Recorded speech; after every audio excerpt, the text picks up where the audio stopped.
একটা মানুষ কিন্তু কখনোই সব দিক থেকে সুখী হতে পারে না, তার কোনো না কোনো দিক কিন্তু কোনোভাবে অপূর্ণতা থেকেই যায়। তো হ্যালো এভরিওয়ান, কেমন আছো সবাই? আশা করছি সবাই অনেক ভালো আছো। আমার একটা ছোট্ট মিনি ব্লগে তোমাদের সবাইকে স্বাগতম।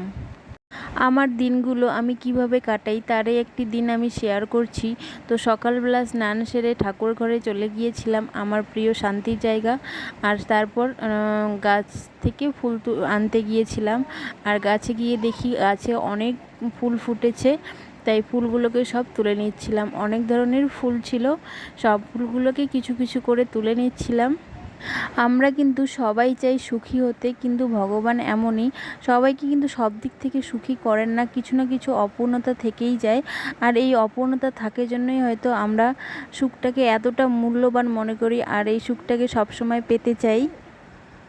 জীবনে কিন্তু সফল হওয়াটা জরুরি, কিন্তু সফল হওয়ার আগে তার জন্য ভালোভাবে কর্ম করাটাও জরুরি। আমি সেই কর্মকে কিন্তু একদম ভালোভাবে বিশ্বাস করি, যে আমি মনে করি যে কর্ম যদি ভালো হয় সে তার ফলও কিন্তু অবশ্যই ভালো হয়।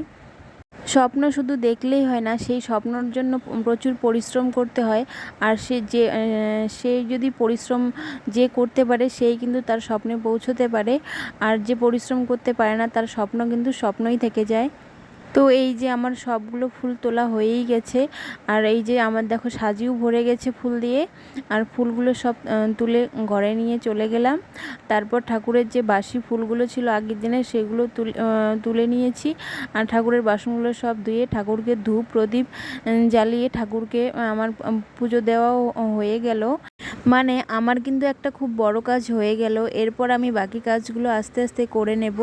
তারপর ভিজে চুলটা একটু শুকিয়ে নিচ্ছিলাম, শুকিয়ে নিয়ে মেয়ের স্কুল থেকে ফেরা ছুটির সময় হয়ে গেছে জন্য রেডি হয়ে যাব মেয়েকে নিয়ে আসতে।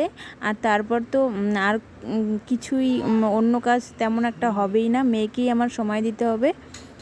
মেয়েকে বাড়িতে নিয়ে এসে তারপর মেয়ের সঙ্গে অনেকটা সময় কাটিয়ে তাকে স্নান করিয়ে খাওয়া দাওয়া করিয়ে ঘুম পাড়িয়ে দিয়েছি। আর তাকে ঘুম পাড়ানো কিন্তু এতটা সহজ নয়, তাকে অনেক কিছু বোঝাতে হয় ঘুম পাড়ানোর জন্য।